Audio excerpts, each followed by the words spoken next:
লোকসভা ভোটে পাখির চোখ কাথি লোকসভা প্রচারে নেমেছেন বিজেপি প্রার্থী সৌমেন্দু অধিকারী, তৃণমূল প্রার্থী উত্তম বারিক। প্রত্যেককেই নিজের সর্বোচ্চ চেষ্টা দিয়ে জয়লাভের লক্ষ্যে ছুটেছেন। প্রত্যেকে নিজ নিজ ক্ষেত্রে আশাবাদী। তবে এর মাঝে যে জিনিস সকলের নজর কেড়েছে তা হলো রাজনৈতিক দ্বন্দ্ব। পূর্ব মেদিনীপুর জেলার কাথি লোকসভার কাছে ৩ নম্বর ব্লকের কুমিরদা গ্রাম পঞ্চায়েত এলাকার ছোট নামাই গ্রাজারে গতকাল রাতের অন্ধকারে কে বা কারা বিজেপির দলীয় কার্যালয় ও বিজেপি কর্মীর বাইকে আগুন লাগিয়ে দেয়। আগুন লাগানোর চেষ্টা করা হয় স্থানীয় একটি দর্জির দোকানে।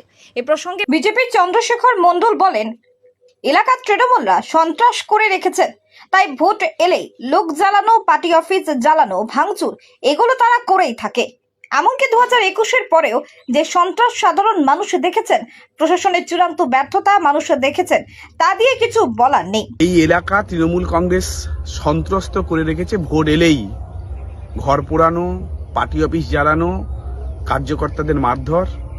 এমনকি 21-এর নির্বাচনের পরে এই বিস্তীর্ণ এলাকা জুড়ে যে হাড়হিম করা সন্ত্রাস এখানকার জনগণ দেখেছে। ধনঞ্জয় দোলইর মতো বিজেপি কার্যকর্তাকে এরা খুন করেছে।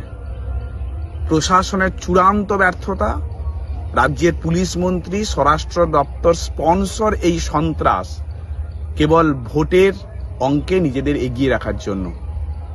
তাই আজকের এই ঘটনা আবারও প্রমাণ করলো যে রাজ্যের ভোট পূর্ববর্তী যে গণতান্ত্রিক পরিবেশ সম্পূর্ণ ধ্বংস হয়েছে।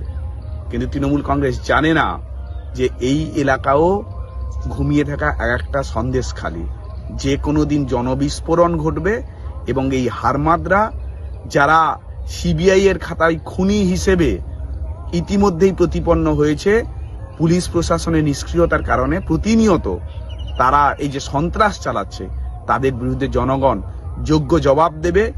এবং এটা দুর্ভাগ্যজনক হলেও সত্যি, যে কোনো দিন হয়তো জনগণ নিজের হাতে এই এদের প্রতিরোধ করার জন্য নিজেদেরকে তৈরি করে ফেলবে।